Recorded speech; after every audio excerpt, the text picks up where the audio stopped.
Hello, everyone. Thank you for coming to my talk. My dissertation is titled Algorithmic Appreciation Across Tasks of Heterogeneous Difficulty.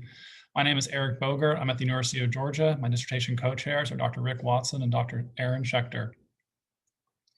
So what we're interested in is people's response to advice, depending on whether that advice is from an algorithm or from a human. And this is motivated by the fact that algorithms have long performed better than humans in certain niche fields. For example, in highly numerical games such as chess, in fields such as financial forecasting, and in fields such as weather forecasting, algorithms have long been better than even the best expert humans.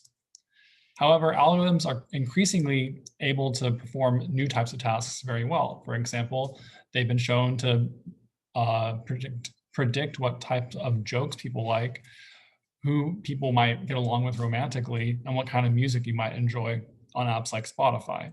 So algorithms are clearly increasingly capable of doing these new types of tasks.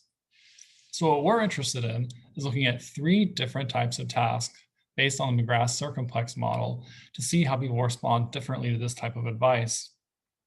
So the types of tasks that we chose are intellective tasks, which have correct answers, creative tasks, which are all about generating ideas, and mixed motive tasks, which are about resolving conflicts of interest. So our basic model is that the information source and the task characteristics should influence a subject's response, and that the information source effect on the response should be moderated by the task characteristics. So to instantiate some of these constructs, what we're really looking at is if the information source is the average guess of a crowd compared to the guess of an algorithm.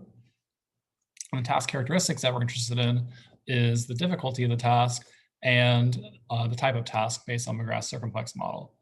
We're also interested in 3 types of ways to measure a subject's response. We're looking at the weight on the advice that a subject places on the advice, the time a subject spends on a question, and how confident they are based on self-reported measures of confidence.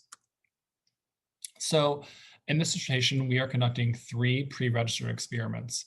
In the first experiment, in the intellective task, we're asking people how many people are in a picture, and then we have easy and hard pictures, and then we're providing them with an estimation from either an algorithm or from a crowd, which is in fact always the correct answer.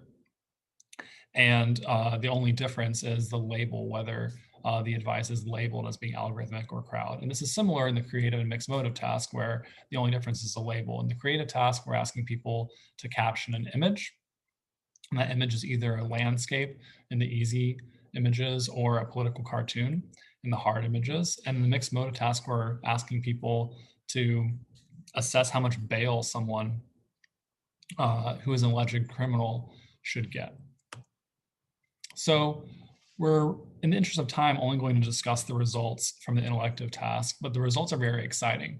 We found that people rely more on algorithmic advice than crowd advice, and that it's moderated by task difficulty.